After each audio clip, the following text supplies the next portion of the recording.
యేసు యూదా నుండి కలనకు వచ్చేనని అతడు విని ఆయన వద్దకు వెళ్ళి, నా కుమారుడు సావసిద్ధమై ఉండెను గనుక ఆయనను వచ్చి అతని స్వస్థపరచమని వేడుకొని. అంటే కుమారుడు సావసిద్ధమై ఉన్నాడు. ఎలాగన్నాడు? ఆ అధికారి కుమారుడు కూడా సావసిద్ధమై ఉన్నాడు. దేవుడు అన్నాడు, ఇదిగో అతడు బ్రతికాడు, నీకు ఎదురొస్తాడు ఎక్కువ అన్నాడు.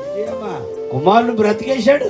ఆ రోజున ఒక మాట చెప్తాను, బ్రతికించాడు, తల్లి చేతికి భార్య చేతికి అప్పచెప్పాడు. నెక్స్ట్ కార్యక్రమం మందై. అంటే బ్రతికించిన దేవుడు, బ్రతికిన నీవు దేవుల్లోనే ఉండాలి బ్రతకాలంటే. కనుక దేవుడు ఎప్పుడో బ్రతికించేశాడు. కానీ మనం ఎలా ఉండాలో అలా ఉండాలి. ఆయన వచ్చాడు, నీ కుమారుడు ఎలాగున్నాడంటే, అయ్యా నా కుమారుడు నాకు ఎదురొచ్చాడు.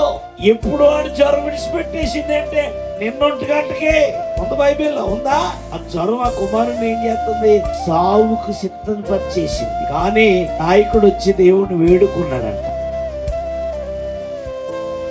మనుషులు కాదు వేడుకునేది, దేవుడు వేడుకోవాలి.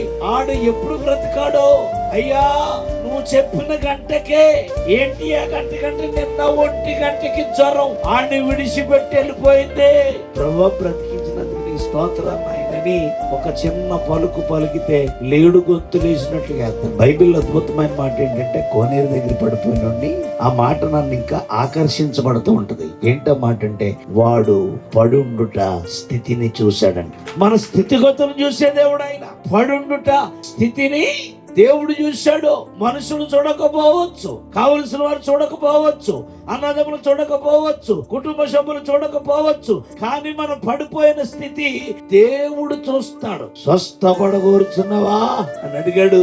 ఈడంటాడో, నేను దిగుదాం అనుకున్నప్పటికీ వీరొకడో ఒక బాబుని మట్టుకు నువ్వు దిగాలరా షాకు చెప్తున్నాడు యేసుప్రభు దగ్గర. అందరు దిగటం చూస్తున్నాడు, మరి ఇటు దిగాలొద్దా? యేసుప్రభు వచ్చేసాడు. దిగవచ్చింది పనిలేదు. ఎందుకంటే ఆయన నడమంటే నడగలం, పరిగెట్టమంటే పరిగెట్టగలం, కూర్చోమంటే కూర్చోగలం. ఎందుకంటే ఆయన మాటలో స్వస్థత ఉంది, ఆయన మాటలో జీవం ఉంది. వెంటనే అన్నాడు మాట, ఒరే నీ పరిపెత్తుకుని.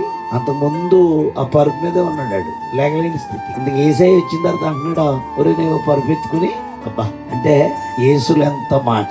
ఈడు లేచాడు, పరుపును కూడా లేకుండా తీసుకువెళ్ళిపోతాడు. మన స్థితిగతులు దేవుడు చూస్తాడు. మనం అనుకుంటాం మమ్మల్ని ఎవరు చూడట్లేదు, మమ్మల్ని ఎవరు పట్టించుకోవట్లేదు. ఎవరు పట్టించకపోయినా దేవుడు ఒక ఆయన ఉన్నాడు, ఆయన మన స్థితిగతుల్ని పట్టించుకుంటాడు.